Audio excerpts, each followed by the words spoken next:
sekaligus tantangan yang dihadapi oleh Kementerian Perhubungan saat ini.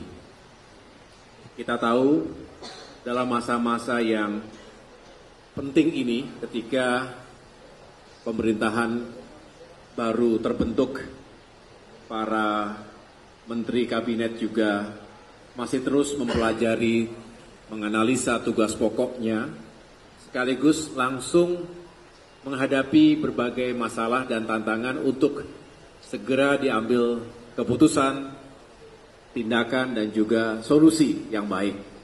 Tentu saya dalam kapasitas sebagai Menteri Koordinator Bidang Infrastruktur dan Pembangunan Kewilayahan, di mana ada 5 kementerian teknis yang berada di dalam koordinasi kami, dan tentu diantaranya adalah Kementerian Perhubungan. Kita tahu bahwa Indonesia begitu luas ini dengan karakteristik negara kepulauan, penduduk yang besar, tapi juga ada ketimpangan dan perlu diperkuat konektivitas antar wilayah. Jadi tentu bukan hanya Jawa, karena kita tidak ingin menjadi Jawa sentris, tapi kita ingin membangun Indonesia dengan sama baiknya agar ekonomi tumbuh, kesejahteraan meningkat, dan itu terdistribusi secara adil dan merata di seluruh wilayah Indonesia, dari Aceh hingga Papua. Tadi Pak Menteri juga telah memaparkan beberapa sasaran strategis, tentu yang akan dicapai 5 tahun ke depan, yang masih harus terus disempurnakan, karena kita ingin segala sesuatunya itu inline dengan astacita, dengan visi misi dari Bapak Presiden Prabowo Subianto.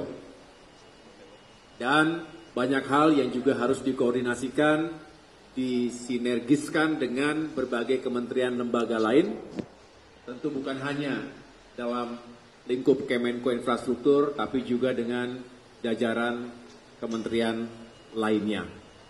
Kami juga membahas beberapa program 100 hari kerja yang bisa dikatakan sebagai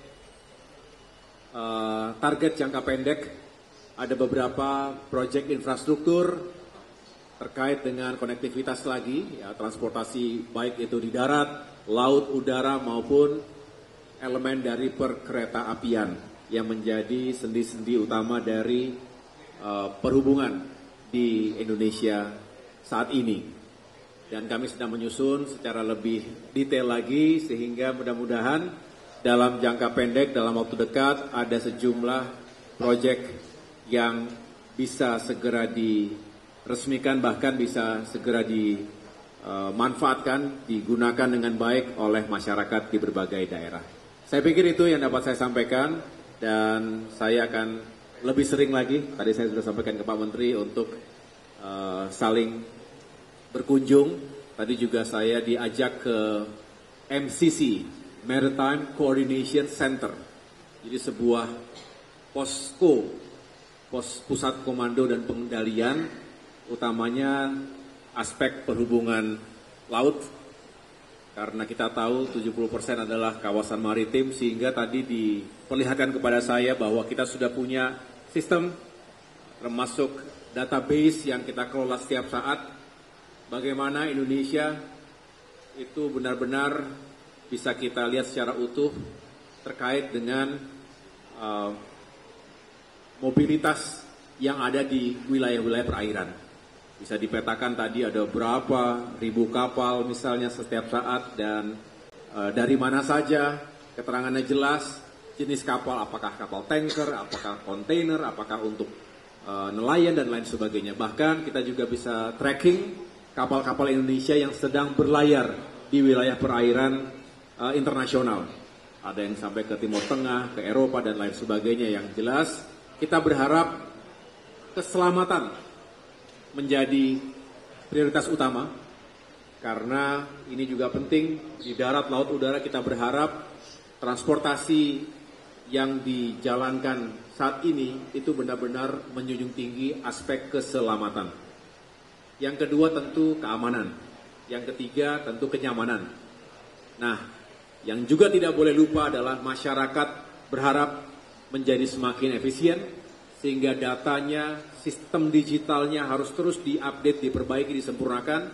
Tadi Pak Menteri juga menyampaikan akan dilakukan simplifikasi dari ratusan apps yang dikembangkan selama ini menjadi jauh lebih sederhana, sehingga tidak memusingkan dan semakin membuat segala sesuatunya lebih transparan, akuntabel, dan efisien. Cost of logistics, ini juga sering menjadi tantangan. Kita tidak ingin biaya pembangunan itu besar sekali kontribusi, saya ulangi, besar sekali yang menjadi beban transportasinya.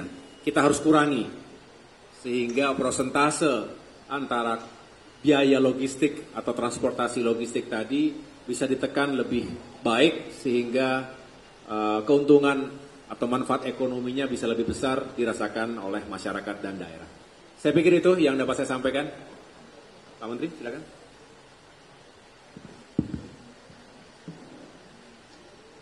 Terima kasih, Pak Menko. Pada kesempatan ini kami atas nama Kementerian Perhubungan Bapak menyampaikan ucapan terima kasih atas kesediaan Bapak meluangkan waktunya datang berkunjung ke Kementerian Perhubungan untuk melihat bagaimana kami mempersiapkan segala sesuatunya yang berkaitan dengan transportasi dan konektivitas. Harapan kami ke depan, kami akan selalu mendapat arahan, bimbingan sehubungan dengan tugas Bapak sebagai Menko, di mana ada beberapa kementerian yang terkoneksi dengan kami. Harapan kami bahwa dengan kunjungan Bapak ini ke depannya, maka konektivitas kami dengan kementerian-kementerian lain akan menjadi lebih efisien dan efektif. Demikian Bapak, terima kasih. Terima kasih. Silakan mungkin.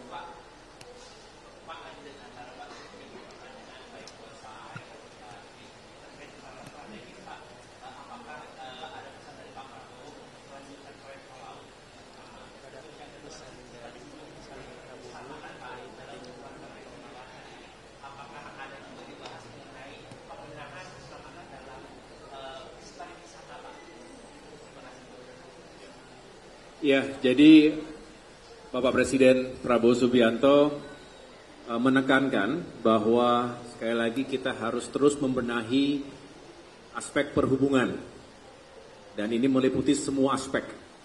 Kalau tadi menggunakan istilah tol laut, yang jelas bagaimana kita bisa lebih terhubung antara satu wilayah dengan wilayah yang lain. Jangan sampai pembangunan tersentralisasi habis di Jawa, tapi tidak terdistribusi dengan baik ke wilayah Indonesia lain, terutama Indonesia Timur. Sama halnya, jangan sampai kotanya maju, desanya tertinggal. Belum lagi bicara wilayah-wilayah perbatasan dan yang terluar. Jadi sekali lagi kita ingin fokus pada terus melakukan pembangunan dan juga memperkuat jaring-jaring transportasi ke seluruh wilayah Indonesia, sekali lagi baik darat, laut maupun udara. Kemudian aspek keselamatan itu juga luas, karena bagaimanapun kita tidak ingin ada kejadian-kejadian kecelakaan yang mengakibatkan korban jiwa, kemudian juga kerugian material. Ini terjadi. Tadi kita bongkar beberapa case study, karena saya senang Pak Menteri juga secara terbuka terus melakukan studi dan juga melakukan investigasi agar hal yang baik kita lanjutkan, tapi kalau ada hal-hal yang harus kita perbaiki segera, apalagi menyangkut keselamatan manusia, itu kita utamakan. Jadi regulasi harus disesuaikan. Tentu selalu ada kepentingan-kepentingan satu dan lain hal, semua juga ingin mendapatkan prioritas, tapi tadi saya menekankan kepada Pak Menteri, saya sepakat beliau juga punya pandangan yang sama, bahwa keselamatan manusia itu di atas segalanya. Jadi jangan sampai dengan alasan apapun, efisiensi, ekonomi apapun, kemudian menomorduakan aspek keselamatan manusianya. Bukan hanya si pengendara misalnya, bukan hanya si pelaku usaha tersebut, tetapi juga masyarakat yang seringkali tidak tahu apa-apa menjadi korban juga. Jadi ini yang perlu ditertibkan semuanya, baik darat, laut maupun udara.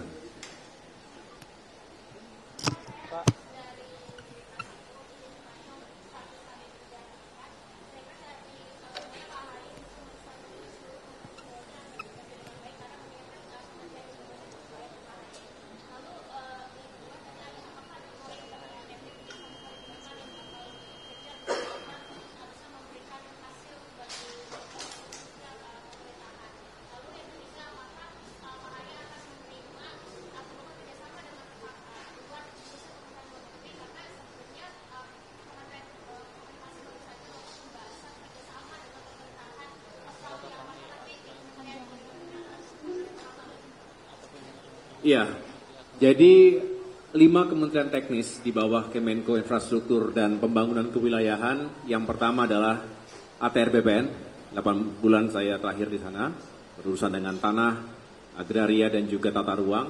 Yang kedua, pekerjaan umum yang dipisah sekarang dengan perumahan dan kawasan permukiman. Yang keempat, transmigrasi, dan last but not least, Kementerian Perhubungan. Ini yang saya lakukan, saya akan lebih sering berkunjung ke kementerian-kementerian teknis dan kalau bisa langsung ke lapangan karena saya biasa untuk berkoordinasi di mana saja, tapi lebih bagus kalau langsung melihat situasi real di lapangan sehingga langsung ketemu kalau ada masalah atau kalau ada best practice bisa segera kita sampaikan kepada jajaran yang lainnya. Jadi tentu 100 hari pertama ini penting sekali buat saya dan jajaran di Kemenko yang baru ini karena ini sesuatu yang baru. Kami sedang terus merapikan struktur organisasi, merancang mekanisme yang memang semakin efektif. Karena jangan sampai sudah ada Kemenko yang baru, tapi urusan infrastruktur juga masih terpisah-pisah. Jadi insya Allah saya akan fokus pada upaya mengintegrasikan berbagai kementerian dan upaya teknis tadi. Yang kedua, kalau ditanya apakah ada yang dikejar dalam 100 hari pertama, tentu ada. Dan tadi nanti Pak Menteri bisa menjelaskan lebih rinci, tetapi yang saya dapatkan adalah di sejumlah aspek yang khas tadi, darat, laut, udara, dan perkeretaapian, masing-masing ada quick wins-nya. Misalnya ada yang sudah siap untuk diresmikan dan digunakan, terminal-terminal, kemudian stasiun-stasiun, lalu juga bukan hanya sifatnya visual ya, bukan hanya sifatnya fisik, tetapi juga tidak kalah pentingnya adalah penataan pembenahan regulasi-regulasi yang juga akan memudahkan dan membuat segala sesuatunya lebih produktif dan efisien.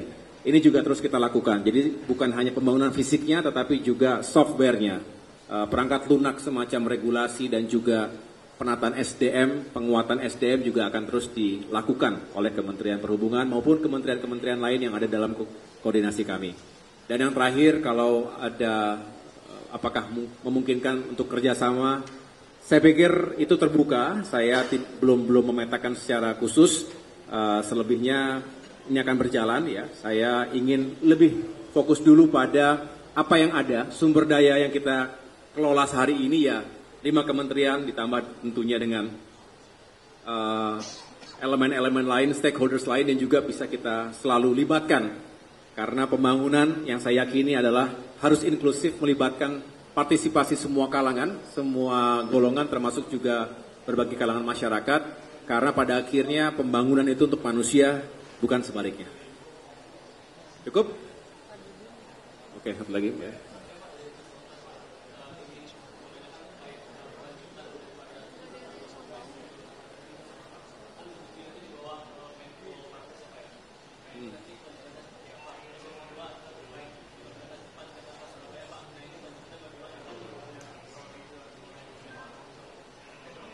Ya, ini juga yang masih kita tata, bahwa dulu ada cukup banyak kegiatan ataupun tugas-tugas yang dijalankan oleh Kemenko Marves. Saya sendiri sudah bertemu langsung dengan Bapak Luhut Binsar Panjaitan, Menko Marves terdahulu yang kini sebagai Ketua Dewan Ekonomi Nasional. Saya tentu meminta pengalaman-pengalaman beliau dan juga wisdom dan wejangan yang bisa saya gunakan. Tadi ada pertanyaan, nanti mungkin bisa dijelaskan lebih rinci oleh deputi kami yang tentunya semangatnya bahwa tadi ada Satgas penurunan tiket, itu memang kita juga pastinya akan terus kelola ya, karena bagaimanapun ini yang saya sampaikan, kemudahan, kenyamanan dan juga nilai ekonomi bagi masyarakat itu kita juga utamakan. Karena kalau kita ingin ekonomi lebih maju, lebih tumbuh di berbagai daerah, transportasinya termasuk biaya seseorang dari dan ke suatu daerah, termasuk barang, itu harus semakin efisien. Karena kalau masih terlampau tinggi, nah ini akan sangat berpengaruh ya pada bukan hanya pergerakan tetapi juga pada produktivitas. Di sini yang tentu kita akan kawal ke depan. Dan yang kedua, tadi apa terkait kereta cepat. Ini juga banyak yang bertanya, tetapi menurut saya memang ini akan terus kita kaji dan saya akan pelajari lebih detail lagi. Tetapi paling tidak saya melihat ini penting, ini sesuatu yang akan menjadi game changer kalau bisa diwujudkan. Ini membutuhkan sumber daya yang tidak sedikit dan juga dukungan dari berbagai pihak. Tetapi kalau ini sekali lagi bisa diwujudkan, menghubungkan Jakarta, Surabaya misalnya begitu, lintasan yang digunakan oleh puluhan bahkan ratusan juta penduduk, saya rasa akan menjadi sesuatu yang sangat bukan hanya monumental tetapi juga akan sangat memberikan nilai ekonomi yang tinggi. Akan saya pelajari, saya tidak akan menyampaikan secara detail terlebih dahulu karena memang ini adalah fase saya untuk bisa lebih memahami permasalahan sekaligus juga mempelajari target-target yang ditetapkan sebelumnya. Cukup ya? Cukup? Satu lagi Pak soal Maung. Soal Maung Pak. Kenapa? Mobil dinas PT Pindad Maung. Kenapa? Sudah ada komunikasi yang dilakukan belum Pak? Apakah nanti para menteri ini sudah dipastikan menggunakan mobil asal Pindad Maung untuk melakukan dinas kerjanya? Memang waktu di Magelang, di Akademi Militer, Pak Presiden menyampaikan semangat beliau. Ya, saya hanya berani menyampaikan semangat beliau adalah karena sekali lagi kebijakannya saya belum tahu persis ya seperti apa yang akan ditetapkan. Tetapi yang beliau sampaikan adalah kita negara besar, kenapa sih tidak berupaya untuk juga memiliki industri otomotif yang juga maju dan berkembang, dan siapa yang memulai kalau bukan kita sendiri. Kira-kira semangatnya seperti itu singkatnya. Jadi sebelum kita bisa mempromosikan produk kebanggaan dalam negeri, termasuk di aspek otomotif ini, maka beliau dan mengajak, dan bukan hanya mengajak tapi berharap kita semua juga menjadi bagian untuk bisa mempromosikan itu dengan cara menggunakannya. Karena dengan menggunakan kita bisa memberikan feedback sehingga produknya akan terus semakin baik ya, semakin disempurnakan kualitasnya karena memang semua itu berawal dari nol gitu. Dan kita sendiri yang harus menjadi bagian untuk dari nol tadi bisa menambah jadi 1, jadi 2, 3 dan seterusnya sampai menjadi kualitas berkelas dunia. Semangat beliau seperti itu, dan kemudian Maung diantara salah satu ikon kebanggaan kita, dan beliau menunjukkan menggunakan produk kebanggaan Indonesia tadi, dan harapannya juga memang bisa digunakan untuk jajaran pembantu-pembantu beliau. Cukup? Terima kasih. Oke, terima kasih. Terima kasih Mas.